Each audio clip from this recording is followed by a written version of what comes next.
આ શેતૂરનું નામ સાંભળીને મોઢામાં પાણી તો આવી જાય છે, પણ આ શેતૂર ખાવાથી શરીરમાં ફાયદો થાય છે કે નુકસાન એ જાણવું ખૂબ જ જરૂરી છે. પણ કાચા શેતૂર ખાવાથી તમારા શરીરમાં નુકસાન જ થાય છે. ખાટા મીઠા અને રસદાર આ શેતૂર પોષક તત્વોથી ભરપૂર હોય છે. જો તમે પાકા શેતૂર ખાવ છો અને તમારું વજન વધારે છે તો આ તમારી ગેસ, બ્લોટિંગ અને કોન્સ્ટિપેશનની સમસ્યામાં રાહત આપે છે. આ શેતૂરમાં આયરનનું પ્રમાણ વધારે હોવાથી તે તમારા શરીરમાં રક્તકણ પેદા કરે છે, જેથી તમારું હિમોગ્લોબિનનું સ્તર જળવાઈ રહે છે અને તમારા શરીરમાં રહેલી નબળાઈ દૂર થાય છે.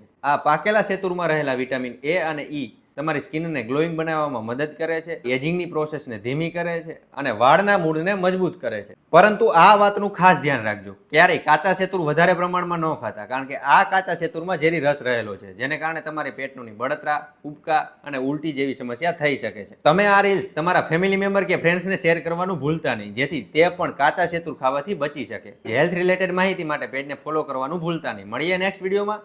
ત્યાં સુધી તમારા સ્વાસ્થ્યનું ખ્યાલ રાખો.